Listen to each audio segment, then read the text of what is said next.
जय हिंद दोस्तों। स्वागत है आपका हमारे यूट्यूब चैनल 92 एज्यू पर।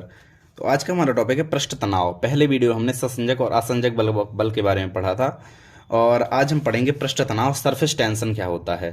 तो चलिए शुरू करते हैं। इस वीडियो को अंत तक देखिए। सरफेस टेंशन बहुत ही मोस्ट टॉपिक है, अच्छा टॉपिक है एक। तो चलिए शुरू करते हैं।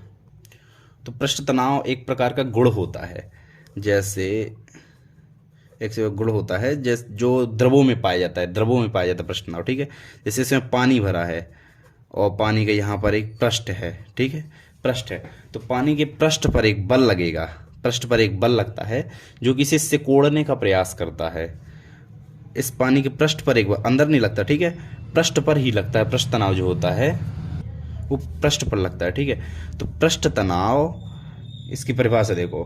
द्रवों में एक विशेष गुण होता है जिसके कारण उसका स्वतंत्र पृष्ठ एक प्रत्यास्थ झिल्ली की तरह व्यवहार करता है और कम से कम क्षेत्रफल घेरने की चेष्टा करता है। ये जो क्षेत्रफल ऊपर का होता है बिल्कुल सिकुड़ने का प्रयास करता है।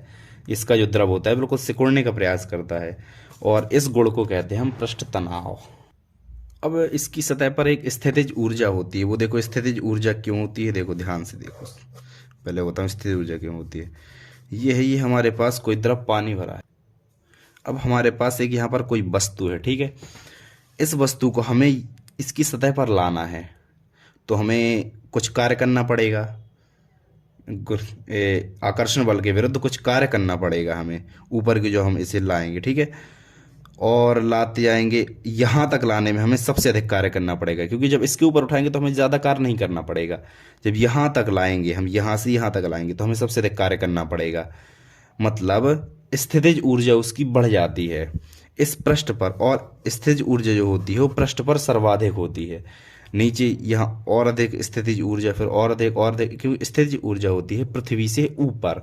तो हम इसे और ऊपर ले जाते हैं तो स्थितिज ऊर्जा इसकी बढ़ती जाती है और तरल के पृष्ठ पर स्थितिज ऊर्जा सर्वाधिक होती है। तो चूंकि पृष्ठ का क्षेत्रफल जो ऊपर का क्षेत्रफल होता है जितना अधिक होगा, ध्यान सुनो, पृष्ठ का क्षेत्रफल जितना अधिक होगा उस पर अणुओं की संख्या भी उतनी अधिक होगी, मतलब उसकी स्थितिज ऊर्जा भी उतनी ही अधिक होगी। ठीक है, लेकिन जो निकाय की प्रवृत्ति होती है, जो मैंने बताया है कि निकाय की प्रवृत्ति होती है, द्रव की प्रवृत्ति होती है, वो सिकुड़ने का प्रयास करता है, न्यूनतम स्थितिज ऊर्जा प्राप्त करने का प्रयास करता है। यही प्रवृत्ति द्रव के पृष्ठ, जो द्रव के पृष्ठ में होता है, ऐसी प्रवृत्ति होती है। ठीक है, और द्रव का जो पृष्ठ होता है वो सिकुड़ने का प्रयास करता है और इस सिकुड़ने के गुण को ही कहते हैं पृष्ठ तनाव। इसका एक एग्जाम्पल है, जैसे हमारे बाल होते हैं, जब हम नहाते हैं तो बालों में जब पानी हमारे लग जाता है, बालों में जब पानी लग जाता है तो हमारे बाल चिपक जाते हैं। बिल्कुल चिपक क्यों जाते हैं? क्योंकि जो पानी का जब हम बालों में हमारे पानी लग जाता है तो ऊपर की जो लेयर होती है, ऊपर का जो पृष्ठ होता है वो हमारा गीला हो जाता है, मतलब उसमें पानी लग जाता है, जिस वजह से उस पृष्ठ में पृष्ठ तनाव लगने लगता है। और पृष्ठ तनाव का नॉर्मली गुण होता है कि वो सिकुड़ने का प्रयास करता है, इसलिए हमारे बाल बिल्कुल चिपक जाते हैं। अब सवाल है कि हमारे जब बालों को हम टब में या फिर कहीं भी पानी में डालते हैं तब तो चिपकते नहीं हैं, उस समय हमारे बाल नहीं चिपकते हैं। क्यों? क्योंकि जब हम बाल अंदर डालते हैं तो यहाँ पर पृष्ठ नहीं होता, पृष्ठ तो यहाँ पर है ना अंदर, क्योंकि जो पृष्ठ तनाव है वो द्रव के पृष्ठ पर ही लगता है, पृष्ठ तनाव द्रव के अंदर नहीं लगता। इस वजह से हमारे बाल अलग अलग होते हैं और जैसे ही हम इसे बाहर निकालते हैं तो द्रव का पृष्ठ वहां पर एक बन गया बालों में हमारे, तो वहां पर पृष्ठ तनाव लग जाता है, जिससे हमारे बाल सिकुड़ जाते हैं। और एक और चीज़ है, जैसे बारिश की बूंद होती है हमेशा गोल क्यों होती है? बारिश की बूंद गोल इसलिए होती है क्योंकि किनारे किनारे ये जो पृष्ठ होता है, मतलब यहाँ पर पृष्ठ तनाव लगना है, और पृष्ठ तनाव लगना है तो उसे कम क्षेत्रफल घेरना है, और पृष्ठ तनाव को जब कम क्षेत्रफल घेरना है तो समझ जाओ बारिश की बूंद गोल हो ही जाएगी। जब सभी तरफ से सिकुड़ेगी तो गोल हो जाती है बारिश की बूंद, इस वजह से बारिश की बूंद गोल होती है। और एक और है कि अगर पानी में हमें सुई या फिर ब्लेड तैराना है तो कैसे तैराएंगे? सुई में हम ग्रीस लगा देंगे, ग्रीस या फिर तेल लगा देंगे और उसे सोखते के ऊपर रखकर इस सतह में ऐसे रख देंगे, यहाँ पर सुई रख देंगे। ठीक है, अब धीरे धीरे सोखता तो हमारा नीचे चला जाएगा, लेकिन सुई तैरती रहेगी। क्यों? क्योंकि द्रव के पृष्ठ पर पृष्ठ तनाव लगता है। और आपने देखा होगा कि कीड़े मकोड़े जो होते हैं, मच्छर, वो पानी पर खड़े हो जाते हैं, डूबते नहीं हैं। जैसे हम तो होते हैं, हम डूब जाते हैं क्योंकि हमारा जो वेट होता है वो बहुत अधिक होता है। यहाँ पर पृष्ठ तनाव जो एक बल होता है वो बहुत कम कम मात्रा का होता है। और हमारा वेट बहुत अधिक होने के कारण हम तो पानी में डूब जाते हैं, लेकिन कीड़े मकोड़े का वेट बहुत कम होता है, जिसकी वजह से वो जब पानी में खड़े होते हैं तो जो सतह होती है वो हल्की दब जाती है, लेकिन वो डूबते नहीं हैं, क्योंकि यहाँ पर एक पतली झिल्ली की तरह होती है जो उन्हें डूबने से रोकती है। और एक और है, जब हम कपड़े धुलते हैं, जब हम कपड़े धुलते हैं तो हम जैसे पानी है, ठीक है, उसमें साबुन या फिर डिटर्जेंट कुछ मिला देते हैं। क्यों मिलाते हैं? क्योंकि जब हम किसी पानी में डिटर्जेंट मिलाते हैं तो उससे उसका पृष्ठ तनाव कम हो जाता है, डिटर्जेंट मिलाने से पृष्ठ तनाव कम हो जाता है। अब जब हम इसी विलन को कपड़े में डालेंगे तो हमारा पृष्ठ तनाव, जैसे पृष्ठ तनाव कम है, जब पृष्ठ तनाव अधिक होता है तो कम क्षेत्रफल गिरता है, पृष्ठ तनाव कम है तो अधिक क्षेत्रफल गिरेगा, तो वो कपड़े के कोने कोने में जाकर सारी जो गंदगी होती है वो बाहर निकाल लेता है। इस वजह से हम डिटर्जेंट मिलाते हैं, जिससे पृष्ठ तनाव कम होता है और कपड़े अच्छी तरह से साफ हो जाते हैं। ऐसे ही गर्म पानी में होता है। अब देखो, पृष्ठ तनाव पर ताप का प्रभाव होता है। ताप का प्रभाव, जब हम गर्म करते हैं कोई भी वस्तु, कोई भी चीज़ गर्म करते हैं तो उसका पृष्ठ तनाव घट जाता है, ठीक है।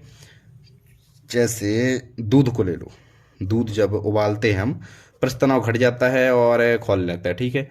फिर जैसे ही उसका ताप कम होता है, जब ताप बढ़ता है तो पृष्ठ तनाव होता है वो घटता है, और जब ताप घटता है तो पृष्ठ तनाव बढ़ता है। अब ऐसा देखो, एक एग्जांपल, जब हमारा दूध जब उबल जाता है उसके बाद हम रख देते हैं, जिसके बाद उसमें मलाई जम जाती है। अब मलाई क्यों जमती है?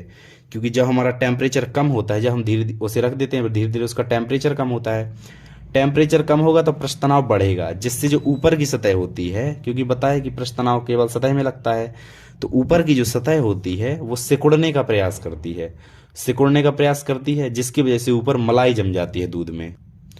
सेम ऐसा ही चाय के साथ होता है कि जब टेम्परेचर घटा तो मलाई जम जाती है, टेम्परेचर बढ़ा तो मलाई नहीं जमती।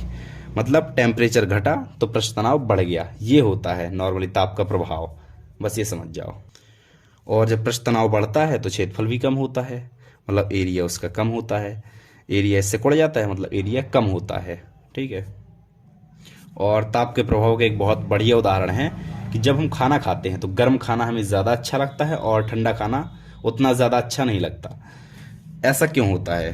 देखो, जब हम गर्म खाना खाते हैं मतलब टेम्परेचर अधिक, पृष्ठ तनाव कम, ठीक है। टेम्परेचर अधिक, पृष्ठ तनाव कम। पृष्ठ तनाव कम होने का मतलब फैलना अधिक है, मतलब एरिया उसका अधिक होना है। पृष्ठ तनाव कम मतलब एरिया अधिक। तो जब हम जीभ पर अपनी भोजन रखते हैं तो वो पूरे में अच्छी तरह से फैल जाता है, जिससे हम, और हमारे जीभ में जो अलग अलग जगह होते हैं, कहीं पर खट्टा स्वाद मिलता है, कहीं पर मीठा, अलग अलग स्वाद मिलता है पूरी जीभ में हमें। तो भोजन जब अच्छी तरह से फैल जाता है तो भोजन का हमें अच्छी तरह से पूरा स्वाद मिलता है। इस वजह से गर्म खाना होता है वो हमें ज़्यादा अच्छा लगता है, क्योंकि टेम्परेचर बढ़ने पर पृष्ठ तनाव घटा और एरिया बढ़ जाता है, जिससे खाना पूरी जीभ में फैल जाता है और हमें बहुत अच्छा टेस्ट मिल जाता है। लेकिन ठंडे खाने का जो टेम्परेचर कम होता है, जिससे पृष्ठ तनाव उसका अधिक होता है, एरिया भी कम होता है, जिससे वह भोजन हमारी जीभ में पूरी तरह से नहीं फैल पाता और ठंडा खाना हमें उतना अधिक अच्छा नहीं लगता है। अब एक और होता है अशुद्धि का प्रभाव। अशुद्धि का प्रभाव पड़ता है पृष्ठ तनाव पर। अब अशुद्धि का प्रभाव कैसे पड़ता है? देखो, जब द्रव की सतह पर अशुद्धि जैसे धूल, तेल, ग्रीस होती है तो उसका पृष्ठ तनाव घट जाता है। जैसे बताया कि जब उसमें तुम ग्रीस डालोगे, द्रव किसी में तेल डालोगे, मिट्टी का तेल डाल देते हैं तो पृष्ठ तनाव घट जाता है, जिससे मच्छर डूब जाते हैं। ये हम जैसे डालते हैं ना कि मच्छर हो गए तो मिट्टी का तेल डाल दो पानी के ऊपर, तो जिस वजह से उसका पृष्ठ तनाव घट जाता है, मतलब अशुद्धि डालने पर पृष्ठ तनाव घट जाता है। लेकिन एक और है कि यदि द्रव में डाली गई अशुद्धि विलेय हो जाती है द्रव में, जैसे अगर हम एक गिलास में पानी लें और इसमें नमक डाल दें और उसमें विलेय हो जाए तो क्या होगा? पानी का पृष्ठ तनाव बढ़ जाएगा। यहाँ पर भी अशुद्धि मिलाए, यहाँ पर भी अशुद्धि मिलाए, लेकिन अगर अशुद्धि घुल जाए तो पृष्ठ तनाव बढ़ता है, और अशुद्धि अगर ना घुले, उसके पृष्ठ पर हो जाए तो पृष्ठ तनाव घट जाता है। इसी प्रकार जैसे पानी में हम डिटर्जेंट, साबुन, तेल, ये सब फिनॉल डालते हैं तो उसका पृष्ठ तनाव घट जाता है। इसलिए साबुन का घोल जो होता है सफाई के लिए बहुत अच्छा होता है। तो गाइज, इस वीडियो में आपको काफ़ी कुछ समझ में आया होगा और इस वीडियो को हम यहीं पर एंड करते हैं। और thank you so much guys, thank you so much, bye bye.